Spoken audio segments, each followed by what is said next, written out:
نحمده ونصلي على رسوله الكريم أما بعد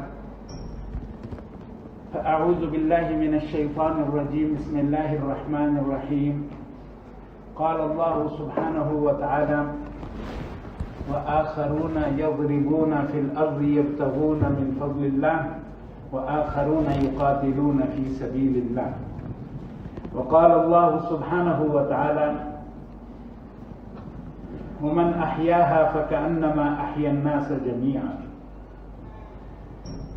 وقال النبي صلى الله عليه وسلم من سعى على عياله ففي سبيل الله ومن طلب الدنيا في عفاف كان في درجة الشهداء وقال النبي صلى الله عليه وسلم طلب كسب الحلال فريضة بعد الفريضة وقال النبي صلى الله عليه وسلم إن الله يحب أن يرى عبده تعبا في طلب الحلال وقال النبي صلى الله عليه وسلم من أمسى كالا من عمل يده أو أمسى مغفورا له أو كما قال عليه الصلاة والسلام.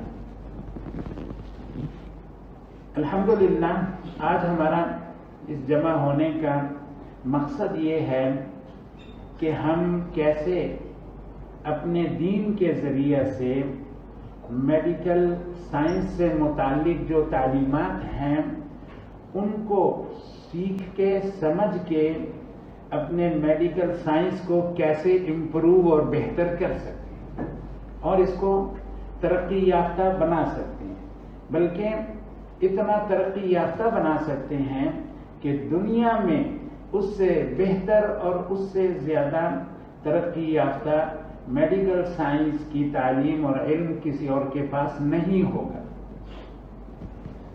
اس موضوع کے بارے میں چند چیزیں آپ کے سامنے رکھنی ہیں۔ سب سے پہلی بات تو یہ ہے کہ اللہ تعالیٰ سے زیادہ ہمارا خیر خواہ، ہمارا ہمدرد، ہم سے محبت کرنے والا، ہماری خیر خواہی چاہنے والا اس دنیا میں کوئی اور نہیں ہے۔ اللہ تعالیٰ نے اس انسان کو پیدا کیا اور ہمیں اشرف المخلوقات، ان کی اللہ کی جتنی مخلوق ہیں دنیا میں، ان میں سب سے اشرف اور افضل اور بہترین مخلوق کے اندر اللہ نے پیدا کیا۔ اسی طرح سے اللہ تعالیٰ نے ہمیں نعمتیں دی، احسانات کیے، اور اتنی نعمتیں اللہ تعالیٰ نے دی ہیں کہ ہم اس کا اندازہ اور تصور نہیں کر سکتے۔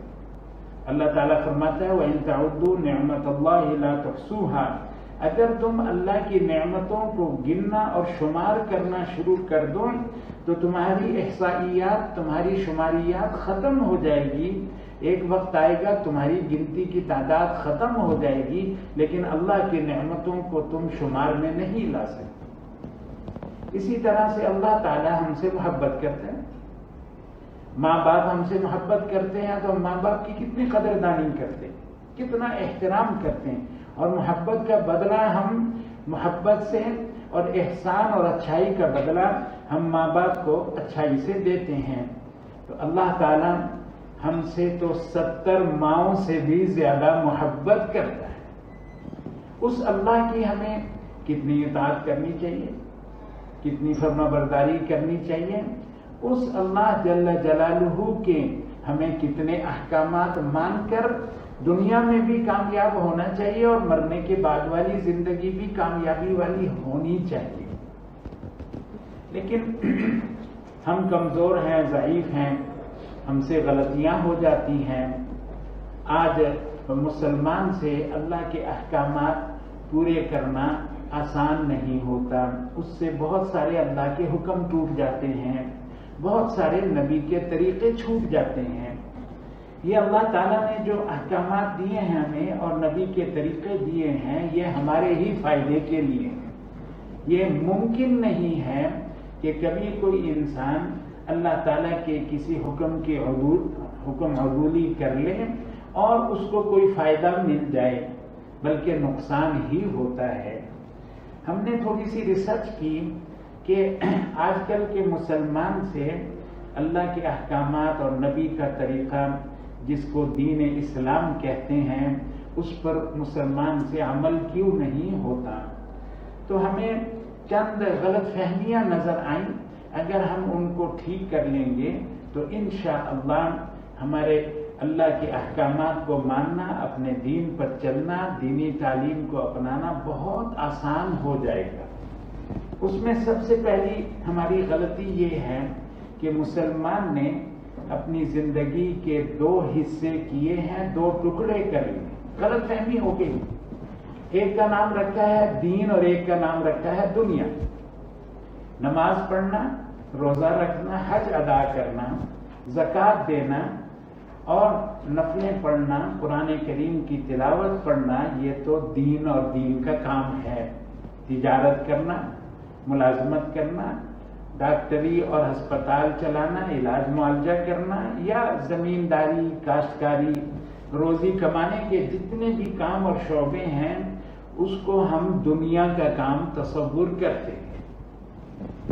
مسلمان کا کوئی کام دنیا کا کام نہیں ہوتا، مسلمان کا ہر کام دین بن جاتا ہے، بشرطے کہ اس کام کو، اس وقت کو اللہ کے حکم کے مطابق اور اپنے نبی صلی اللہ علیہ وسلم کے طریقوں کے مطابق انجام دینے والا بن جائے۔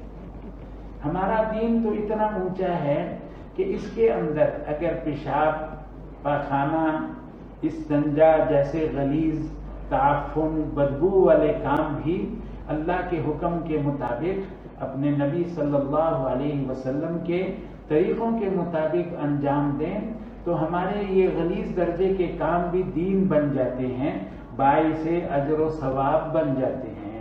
تو اتنا بڑا میڈیکل کا شعبہ دنیا بن جائے، دنیا رہے اور دین نہ بنے، یہ کیسے ممکن؟ تجارت کا شعبہ دین نہ بن سکے، ملازمت کا شعبہ دین نہ بن سکے، یہ دنیا کا کام ہو اور چھوٹے چھوٹے کام ہمارے دین بن جائیں۔ ہمارا دین اتنا اونچا اور عظیم ہے کہ اس کے اندر اللہ تعالیٰ نے ہمیں زندگی گزارنے کا نظام دیا ہے، اور وہ نظام آسمانوں سے اترا ہوا ہے، کسی انسان کا بنایا ہوا نہیں ہے۔ پھر ہمارے دین میں اللہ تعالیٰ نے زندگی کے ہر کام کی، خواہ وہ چھوٹا ہو یا بڑا ہو، 100% رہنمائی مکمل عطا کی ہے۔ پھر وہ رہنمائیاں اتنی عظیم ہیں، اتنی زبردست ہیں، اتنی اعلیٰ ہیں کہ دنیا میں اس سے بہتر رہنمائی کسی قوم یا کسی مذہب والے کے پاس نہیں ہے، اس لیے کہ وہ سب رہنمائیاں اللہ تعالیٰ نے آسمان سے اتار کر آسمان سے عطا کی ہیں۔ اسی طرح سے نبی کریم صلی اللہ علیہ وسلم نے انسان کو زندگی گزارنے کے لیے کوئی نظام زندگی اتنا بہترین نہیں ہے جتنا کہ اللہ کے رسول علیہ السلام نے ہمیں عطا کیا۔ یہاں پر ہم سے 2 غلط فہمیاں ہو رہی ہیں۔ ایک تعلیمات ہوتی ہیں انسانوں سے متعلق اور ایک تعلیمات ہوتی ہیں چیزوں سے متعلق۔ علم کی تعلیمات کی ہم 2 قسمیں کر لیں، انسانوں سے متعلق، چیزوں سے متعلق۔ چیزوں کی تعلیمات جو ہوتی ہے، مثلا گاڑی بنانا یا کوئی میڈیکل کا کوئی آلہ بنانا، ایکس رے مشین ہے یا الٹرا ساؤنڈ یا کوئی اور مشین بنانا، یہ ذرا میری تصویر نہ لیجیے گا، باقی تو میڈیکل کی کوئی مشینری وغیرہ بنانا، تو وہ تو اس میں مشین بنانے والے ہی ماہر ہوں گے، اس میں کوئی شک نہیں۔ لیکن انسانوں کے متعلق تعلیمات، انسان کو اللہ نے پیدا کیا ہے، لہذا انسان کے متعلق اللہ تعالیٰ سے بہتر تعلیمات دنیا میں کوئی اور نہیں دے سکتا۔ ہم سے غلطی یہ ہو رہی ہے کہ جو لوگ اچھی اچھی چیزیں بناتے ہیں ان سے ہم سائنس بھی لے لیتے ہیں، ان سے ہم سارے علوم لے لیتے ہیں، حالانکہ اللہ نے ہمیں پیدا کیا ہے ہمارے لیے کامیابی والی اور ہمارے لیے فائدے والی اور ہمارے لیے مکمل تعلیم وہی ہو سکتی ہے جو ہمیں بنانے والی ذات نے ہی عطا کی ہے۔ جیسے ہم ایک آدمی ایک الٹرا ساؤنڈ کی مشین خریدے اور کہے کہ میں اس مشین کو ٹویوٹا کمپنی کی جو کرولا کار ہے اس کے مینول کے مطابق استعمال کروں گا. سب اس کو کہیں گے کہ تم ناسمجھ ہو، مشین تو فلاں کمپنی نے بنائی ہے اور ہیوی الٹرا ساؤنڈ کی مشین، تم اس کو ٹویوٹا کمپنی کی مینول اور کتاب اور بکلیٹ کے مطابق کیسے استعمال کرو گے. لیکن وہ اصرار کرے تو کیا ہوگا؟ اب اس کرولا کمپنی کی جو گاڑی ہے اس میں تو پیٹرول ڈالا جاتا ہے، یہ اب الٹرا ساؤنڈ کی مشین میں پیٹرول ڈال دیں تو کیا ہوگا؟ وہ مشین خراب ہو جائے گی، ناکارہ ہو جائے گی، اس سے فائدہ نہیں اٹھایا جا سکے گا. آج ایسے ہی انسان کے ساتھ ہوا ہے کہ اس کو پیدا تو اللہ تعالیٰ نے کیا اور اللہ تعالیٰ نے قرآن اور حدیث میں اس کے متعلق مکمل تعلیمات اور رہنمائی دی ہے. ہم نے اس الٹرا ساؤنڈ والے کی طرح سے اللہ کی رہنمائی چھوڑ کے دوسرے لوگوں کی تعلیمات انسان کے لیے استعمال کرنا شروع کر دیں تو ہمارا بھی آج وہی حال ہے جیسا کہ اس الٹرا ساؤنڈ مشین کے آپریٹر کا حال ہے کہ اس کی مشین خراب اور ناکارہ ہو گئی. آج ہماری انسانوں کی مشین بھی ناکارہ ہو گئی ہے اور ہمارے اسپتالوں میں، ہمارے بازاروں میں، ہمارے دفتروں میں اتنی پریشانیاں آ گئی ہیں، اتنی پریشانیاں آ گئی ہیں. پوری اسلامی تاریخ اٹھا کر دیکھ لیں، آج سے پہلے مسلمان کبھی اتنا پریشان اور تکلیفوں میں نہیں آیا جتنا کہ آج کا مسلمان پریشانی میں آ گیا.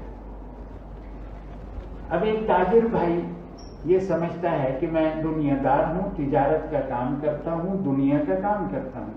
ایسے ہی ایک ڈاکٹر حضرات یہ سمجھتے ہیں کہ ہم دنیا کے کام میں لگے ہوئے ہیں، میڈیکل سائنس، علاج معالجے کا کام کرنا یہ دنیا کا کام ہے. تو ڈاکٹر حضرات کیا سمجھتے ہیں کہ ہم دنیا دار ہیں، دنیا کے کام میں لگے ہوئے ہیں. اور ادھر نبی کریم صلی اللہ علیہ وسلم نے کیا فرمایا؟ آپ نے فرمایا ہے من سعی علی عیالہ ففی سبیل اللہ، جو اپنے بچوں کے لیے روزی کمانے کی سعی اور کوشش کرتا ہے وہ اللہ کے راستے میں شمار کیا جاتا ہے. اللہ کے رسول بتا رہے ہیں روزی کمانا اللہ کا راستہ ہے. ہم نے کیا طے کیا کہ روزی کمانا جو ہے یہ دنیا کا راستہ ہے. ایسے ہی نبی کریم صلی اللہ علیہ وسلم نے فرمایا ان اللہ یحب ان یرى عبدہ تعیبا فی طلب الحلال. اللہ تعالیٰ اس بات کو محبوب رکھتا ہے کہ حلال کمائی کے اندر اپنے بندے کو تھکتا ہوا دیکھے. آپ حضرات ریسرچ کرتے ہیں، شام کو تھک جاتے ہیں.